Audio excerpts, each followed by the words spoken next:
ब्रह्मविद्या माऊली परमपूज्य दिवेकर गुरुजी यांना आदराने अभिवादन करून मी डॉक्टर प्रतिभा डोके आज तुमच्यासमोर माझा बालवर्ग शिक्षक अनुभव शेअर करणार आहे। प्राथमिक वर्ग करत असताना माझ्यात झालेले शारीरिक व मनाच्या पातळीवरील सकारात्मक बदल बघून लगेचच सुरू झालेल्या प्रगत वर्गात मी प्रवेश घेतला।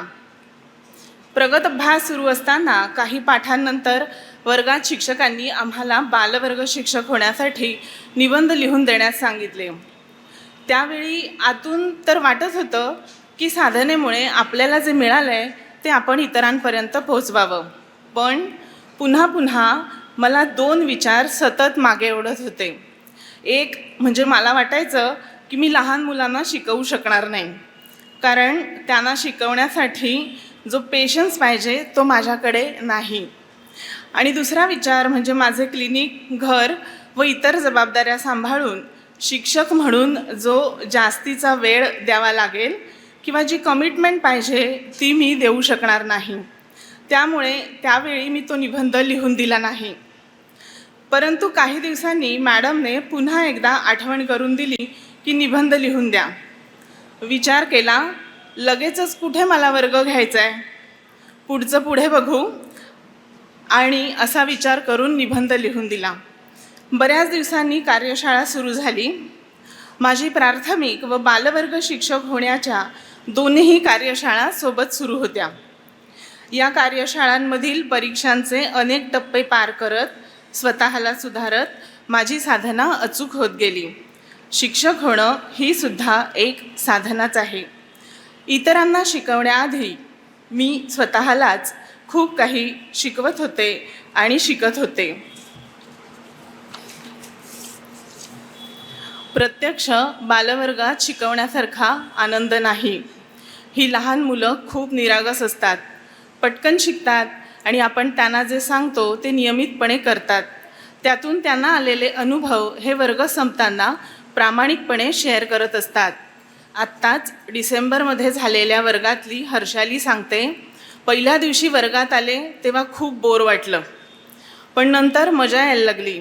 माझ्यासाठी EVS हा नेहमी अवघड वाटणारा विषय होता, पण आत्ताच माझी एक्झाम झाली आणि त्या सब्जेक्टमध्ये मला पैकीच्या पैकी मार्क्स मिळाले।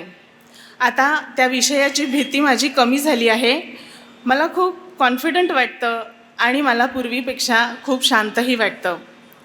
तसेच माझ्या पहिल्या वर्गातला नील वर्ग सुरू असताना स्विमिंग शिकत होता। त्याच्या आईने सांगितले की श्वसन प्रकारांमुळे त्याला स्विमिंगमध्ये खूप फायदा होत आहे। याच नीलने पुढे सी स्विमिंग करत 26 किलोमीटरचे अंतर बॅकस्ट्रोकने बेलापूर जेट्टी ते गेटवे ऑफ इंडिया हे अंतर 5.5 तासात पूर्ण करून इंडिया आणि एशियन बुक रेकॉर्ड केला आहे। असे सरावामुळे मुलांना झालेले फायदे बघून माझा शिकवण्याचा हुरूप वाढतो। या लहान मुलांना शिकवताना 2 तास मी एका निरागस जगामध्ये असते।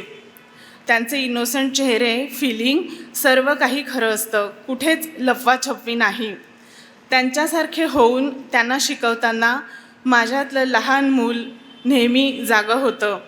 अशा या लहान मुलांवर ब्रह्मविद्येच्या साधनेचे ठसे उमटवण्याची संधी एक बालवर्ग शिक्षक म्हणून आपल्याला मिळत असते। तेव्हा तुम्हाला सुद्धा अशी प्रेरणा होत असेल तर तुम्ही सुद्धा बालवर्ग शिक्षक होऊन हा अनुभव नक्की अनुभवा। इतरांना ब्रह्मविद्या शिकवणे हीच आपल्या ब्रह्मविद्या माऊलीची सर्वोत्तम सेवा होऊ शकेल आणि हीच परमेश्वराची सेवा आहे असं मला वाटतं।